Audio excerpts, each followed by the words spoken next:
So bore కొట్టి నేను ఇలాంటి సినిమాలు చెయ్యను అనుకుని బయటకు వచ్చిన తర్వాత వచ్చిన రియాక్షన్ ఏంటి? ఎవరికి? ఫిల్మ్ ఇండస్ట్రీ నుంచి అలాంటి ప్రొడ్యూసర్ డైరెక్టర్? నాకు తెలియదు, I don't know.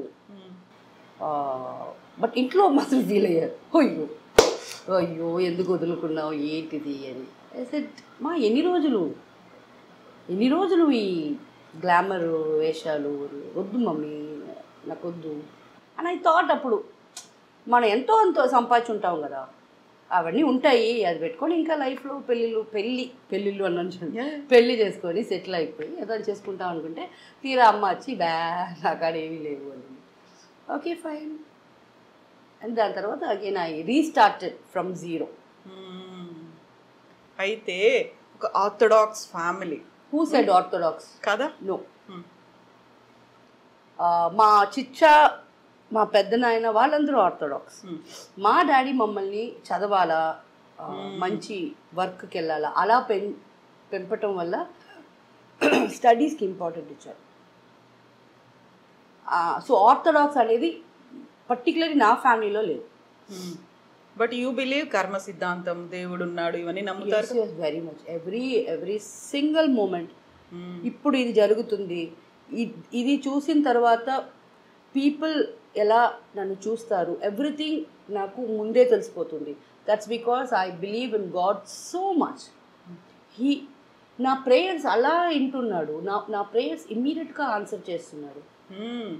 I'm blessed, I'm very blessed. Ramzan అది ఫాలో అవుతారా? 100%. నేను చేసే ఫ్యూ ఫెస్టివల్స్ అంటే రంజాన్, బక్రీద్, మొహరం, షాబాన్ మైనా ఫాత్యాలు ఇచ్చేది నాకు అవే తెలుసు. దీపావళి అంటే సెలబ్రేట్ చేయకూడదని కాదు, కొత్త డ్రెస్ వేసుకుంటా. నాకు పటాకాలు కాల్చడం అంటే భయం. బికాస్ భయం అనేది తప్పు కాదు. 4th స్టాండర్డ్ నేను చదివేటప్పుడు పటాకాలు తయారు చేసే ఊరు ఉంది కదా, శివకాశి. అక్కడ ఒక ఫైర్ యాక్సిడెంట్ అయ్యి చాలా పిల్లలు చనిపోయారు. సో మా స్కూల్లో అప్పుడు చెప్పారు, మీలాంటి చదివే పిల్లలు ఆడుకోవడానికి క్రాకర్స్ ప్లే చేయడానికి వాళ్ళు వర్క్ చేశారు, అంతమంది చనిపోయారు. సో ఈ సంవత్సరం మీరు క్రాకర్స్ బర్న్ చేయకూడదు అని నాకు 4th క్లాస్లో చెప్పారు. That's a great thing. Maybe ఇప్పుడు మీరు ఆ ఇయర్కి వెళ్తే ఆ ఇయర్ ఏ ఇయర్ అని మీరు గూగుల్ కొడితే ఆ శివకాశిలో అయిన ఫైర్ యాక్సిడెంట్ అనేది నేను అప్పుడు 4th చదువుతున్నానని ఏ ఇయర్ మీకు తెలిసిపోద్ది. సో అప్పటి నుంచి మా డాడీ నాకు కొనిచ్చినది కూడా నేను పక్క వాళ్ళకి ఇచ్చేవాడు. మా తమ్ముడు, పక్క వాళ్ళంటే అంత కొనియుడులే, మా తమ్ముడు దాకా చెల్లెలకి ఇచ్చేస్తాను. ఇప్పుడు దాకా నేను ₹1 కూడా పెట్టి పటాకాలు నేను కొనుక్కోలే. పెద్ద పెద్ద కంపెనీస్ ఉంటాయి కదా, వాళ్ళు అంత పెద్ద డబ్బాలు ఇస్తారు, అది ఎవరికైనా ఇచ్చేస్తారు. ఒక్కటి కూడా మన ఇంటి ముందు నేను కాల్సింది లేదు. షకీలాని చాలా దగ్గర నుంచి చూసిన వాళ్ళు చెప్పే మాట ఏంటంటే, ఎవరైనా కష్టాల్లో ఉన్నారు, వాళ్ళకి సహాయం కావాలి అంటే ఇమ్మీడియట్గా స్పందిస్తారు, రెస్పాండ్ అవుతారు, వాళ్ళకి కావాల్సినట్టు హెల్ప్ చేస్తారు. అది బలమా బలహీనత మీది? అది దట్స్ మై క్యారెక్టర్ అగైన్. దాంట్లో బలమే ఉంది, బలహీనత్వమే ఉంది. That's my character, I am that. కాకపోతే చాలా వరకు నమ్మించి మోసం చేసిన వాళ్ళు ఉంటారు, లేకపోతే మీకు ఇంకేదో కహానీ చెప్పి వచ్చిన వాళ్ళు ఉంటారు. మీ దగ్గర డబ్బులు ఉన్నాయి, యూ గివ్ లైక్ దాట్, ఊరికే జస్ట్ లైక్ దాట్ ఇచ్చేస్తారు, అడిగిన వెంటనే ఇచ్చేస్తారు అన్న.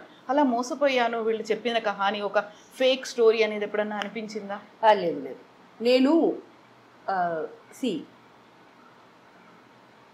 మీరు నాకు ఒక ప్రాబ్లం చెప్తే నేనేం చేస్తానంటే, ఇప్పుడు కాదు, ఇది నేను మలయాళం ఫిల్మ్ ఆ టైం నుంచి మీరు నాకు అమ్మ నా బిడ్డకి స్కూల్ ఫీజు కట్టాలా, అవునా ఏ స్కూలు, ఓకే ఎంత ఫీజు, మీ చేతికి ఇవ్వను. నాకు మేకప్ మ్యాను వాళ్ళు వీళ్ళు ఇప్పుడు సతీష్ అందరు చూస్తున్నారు కదా. ఇప్పుడు నేనేం బిజీ ఆర్టిస్ట్ని అయినా నాతో 10 మంది ఉంటున్నారు. అవును, ఈ 10 మందికి ఏం పని ఉంది? పోరా ఆ స్కూల్లో అలాంటి ఒక అమ్మాయి చదువుతుందా, ఆ అమ్మాయికి ఎంత ఫీజు కట్టేసిరా. ఎంక్వైరీ చేసేవాళ్ళు? ఎంక్వైరీ కాదు, మా వాళ్ళే కడతారు. అలా చేశాను తప్ప పెద్దగా మోసపోయేంత లేదు. 10,000 20,000 అడిగితే సరే పో ఇస్తాను తప్ప. అది తెలుసు నాకు, ఇది ఫాల్తుగా అడుగుతున్నారని తెలుసు. బట్ ఒక్క చెడ్డ అలవాటు ఉంది, నో చెప్పటం నేర్చుకోవాలా, ఇంకా నేర్చుకోవాలా. అది నో ఒక్కసారి చెప్పేది నేర్చుకున్నానంటే ప్రాబబ్లీ నా గురించి ఇలాంటి కంప్లైంట్స్ రావు, ఏం మారిపోతున్నాను, మోసపోతున్నాను అనే కంప్లైంట్స్ రావు. నో చెప్పడం అనేది కేవలం ఈ డబ్బు విషయంలోనేనా? అన్నిట్లో వెరీ ఎమోషనల్ ఫూల్ని నేను. నాలాంటి ఫూల్ ఎవరూ లేరు, వెరీ ఎమోషనల్. అరే ఫిల్మ్స్ ఈ రోజు దాకా ఏ పిక్చర్ చూసినా ఏడుస్తాను. థియేటర్కి నేను తీసుకెళ్ళేది బయట తెలియకూడదు కదా, ఏ ఫిల్మ్ చూసినా నాకు ఏడుపు వచ్చేస్తుంది. అది యాక్టింగ్ అని తెలుసు, but I don't know. So చాలా ఇమోషనల్ పర్సన్. సో రియల్ లైఫ్లో కూడా అలాగే ఏ ఇష్యూ అయినా సినిమా అని తెలుసు, రియల్ లైఫ్ అది సినిమా అని దానికి ఏడుస్తున్నానంటే నిజం అంతే. బట్ ఇప్పుడు కొంచెం స్ట్రాంగ్ అయ్యాను. లైక్ బేబీ నా కళ్ళ నీళ్ళు అయిపోయాయి. No more tears for film అంటే ఫేక్, ఓకే, బట్ నా లైఫ్లో చాలా ఫేక్ పీపులే ఉన్నారు. వాళ్ళ కోసం ఏడిసి లేకపోతే ఇంకా ఏడవకూడదు అని నా టియర్స్ గ్లాండ్ ఉంది కదా, ఆ గ్లాండ్ కట్ అయిపోయింది అనుకుంటున్నా. So I don't know more cry for real life fake people. So లైఫ్లో ఫేక్ పీపుల్ అంటే ఫ్యామిలీ మెంబర్స్ ఉన్నారా లేకుంటే బయటి వాళ్ళు ఉన్నారా? ఫ్యామిలీ మెంబర్సే. బయట వాళ్ళ గురించి వాళ్ళు బయట వాళ్ళండి, వాళ్ళు ఫేక్గా ఉంటే ఏంటి, రియల్గా ఉంటే ఏంటి. I'm talking about my family members. Each and every single family member in my fucking bloody life is fake. ఎందుకు, ఏం చేశారు? అన్నీ వాళ్ళే చేశారు. అవి నా డబ్బులు తీసేశారు. నాకు ఒక ఫంక్షన్ అంటే నన్ను రమ్మంటారు, బట్ అక్కడ ఇంకొక స్టార్ వస్తే ఎలాగో అంతే, వాళ్ళకి ఒక యాక్ట్రెస్ వచ్చినాను అంతే. బట్ యాక్చువల్లీ నేను మీకు దగ్గర సొంతం, మీరు నన్ను మీతో కూర్చోబెట్టాలా, మీకు ఏదేదో మాట్లాడుకుంటారు, ఏమీ లేదు. ఆర్టిస్ట్ లాగా నేను వస్తాను, నేను ఒక బొకే ఇస్తాను, వెళ్ళిపోతాను. అంత ఆర్టిఫిషియల్గా ఉంటుంది, very artificial. So fed up with all that. ఇప్పుడు నాకు సొంతం అని I don't talk. I have no సొంతం now, no relatives in my life. And నేను ఎవరితో ఉండే 4-5 ఉన్నారు, వాళ్ళతో కూడా నేను మాట్లాడను. Like when they call I say hi, బాగున్నారా, ఏంటి, ఏదైనా అవసరం ఉందా, అప్పుడు చెప్తారు ఒక బైక్ కొనాలా, 10,000 రూపాయలు, ఫైన్, నాకు అది లేదు, నేను ఇట్లా ఇప్పుడు చెప్పడం అలవాటు చేసుకున్నారా? సొంత వాళ్ళకి అలవాటు చేసుకున్నా. బయట వాళ్ళు వచ్చి అడిగితే చేస్తాను, సొంత వాళ్ళకి మాత్రం నేను పెట్టాను.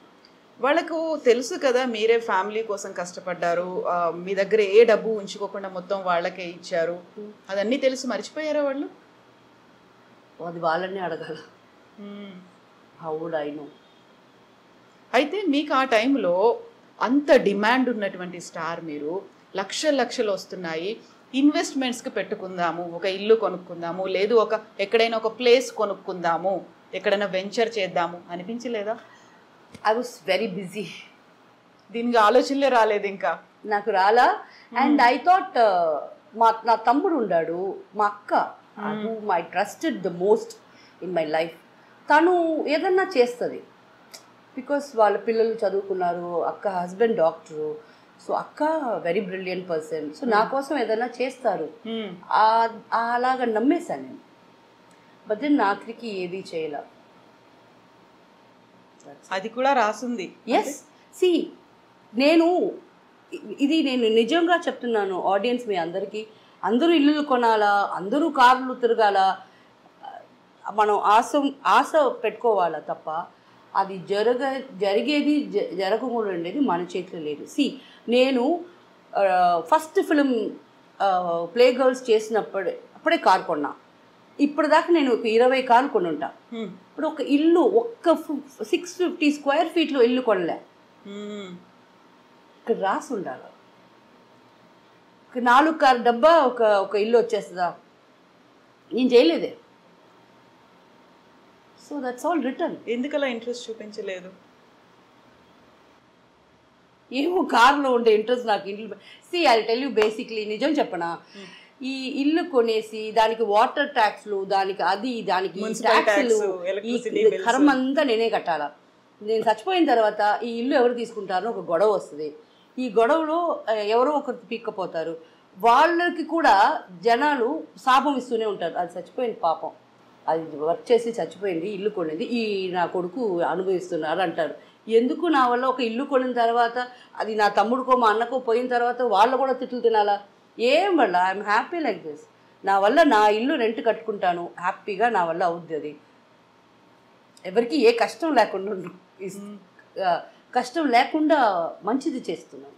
యా, ఒక కర్మ సిద్ధాంతమే కాదు, ఒక మీకంటూ ఒక ఫిలాసఫీ ఉంది సపరేట్ కదా. వഴി తని వഴി, మై వేస్ సపరేట్ వే.